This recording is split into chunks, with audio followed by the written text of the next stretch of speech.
आज का हमारा टॉपिक है 2021 में इंटरनेट का मालिक कौन बना, या फिर यूँ कहें कि हु ओन्स इंटरनेट। इंटरनेट का मालिक कौन है, या इंटरनेट वर्क कैसे करता है, या इंटरनेट किसके अंडर में आता है। क्योंकि हम हमारी ज़िंदगी के रोज़मर्रा का एटलीस्ट 20 मिनट्स तो इंटरनेट की सर्विसेज में बिता देते हैं। इन सभी क्वेश्चंस की जवाब जानने के लिए प्लीज़ वीडियो को लास्ट तक देखें and also subscribe my channel, that is ALM Views. Now coming to it, क्या एयरटेल इंटरनेट का इंचार्ज है, या एयरटेल जैसी दूसरी कंपनीज, या फिर यूट्यूब, गूगल और गवर्नमेंट, इसकी ओनरशिप किसके पास है? तो आंसर इज़ नो। इनमें से कोई इंटरनेट को ओन नहीं करता। अगर ये सब इंटरनेट को बंद भी कर देते हैं देन आप अपनी वेबसाइट ईज़िली बनाकर इंटरनेट की सर्विसेज इंजॉय कर सकते हैं without any interference. Just like China, severals of app China ने बैन कर दिए हैं, जैसे गूगल, व्हाट्सएप एक्सेट्रा। तो वेबसाइट बनती कैसी है?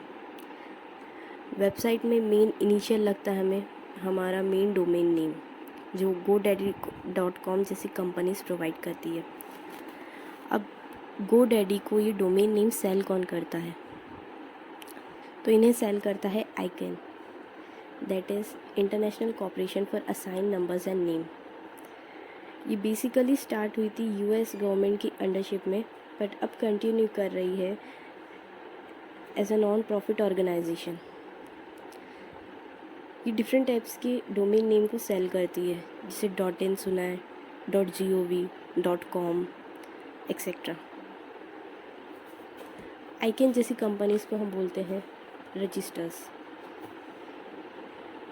तो एक हमारी पूरी साइकिल बन जाती है, registries, then registers, then people. पर इसका मतलब ये भी नहीं है कि ICANN बॉस हो गया इंटरनेट का। इंटरनेट एक सिस्टम है जो सबसे मिलकर बना है। इसका मतलब है कि इंटरनेट एक का नहीं बल्कि सबका है, इसका कोई ओनर नहीं है एक्चुअल में। अब हमारे जितना भी डेटा है वो ट्रैवल करता है इन फॉर्म ऑफ केबल्स। बहुत कम लोगों को पता है कि जितना भी हमारा डेटा ट्रैवल करता है वो अंडरग्राउंड सी, ओशन में जो केबल्स हैं इंटरनेट डेटा के, उनके थ्रू ट्रैवल करता है, ना कि सैटेलाइट। 90% डेटा ट्रैवल करता है in form of underground cables. अब बात आती है कि ये अंडरग्राउंड केबल्स के फॉर्म में कैसे ट्रैवल करता है। आंसर इसका IP एड्रेस।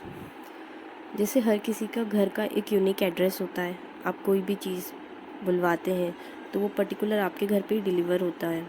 या फिर ये कहे कि हम सबका एक पर्टिकुलर मोबाइल नंबर है, कोई भी कॉल करता है तो उसी इंसान को वो कॉल लगता है, तो that is a IP address. हर वो डिवाइस जो इंटरनेट की कनेक्टिविटी में होती है या इंटरनेट कनेक्ट करती है, उसका एक पर्टिकुलर एक IP एड्रेस होता है। यही IP एड्रेस रिस्पॉन्सिबल है जब भी आप कोई चीज़ को सर्च करते हैं या सेंड करते हैं या ईमेल करते हैं तो उसी इंसान तक जाता है या वो वापस आप तक आता है, क्योंकि हर एक का एक यूनिक IP एड्रेस होता है। नाउ सेकेंड क्वेश्चन कि हमारा डेटा ट्रैवल कैसे करता है। तो इसका सिंपल आंसर है बाइनरी फॉर्म में। कंप्यूटर को हमारी लैंग्वेज समझ में नहीं आती है, वो जो लैंग्वेज समझता है दैट इज़ बाइनरी, मीन्स 0 और 1। अगर आपको एक छोटा सा हेलो भी लिखना है तो आपको in form of binary digits लिखना पड़ेगा। इस तरह ये पूरा फॉर्मेट हमारा डिजिटल में चेंज होता है और केबल्स के थ्रू ट्रैवल होता है।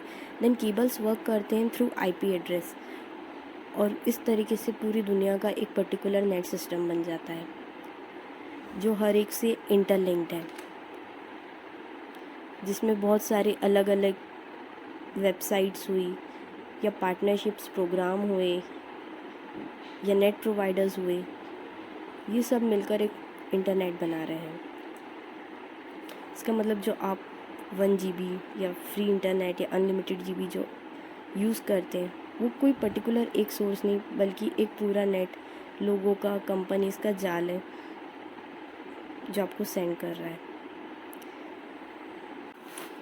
इधर एक क्वेश्चन लाइक करता है, हम जो डेटा यूज़ करते हैं that is in form of GB और MB, तो एक बिट द स्मॉलेस्ट यूनिट, फिर बाइट आता है जो 8 बिट से मिलकर बना होता है, then kilobyte, megabyte, gigabyte, that is GB. तो क्वेश्चन ये है कि एक बिट का कितना वेट होता है।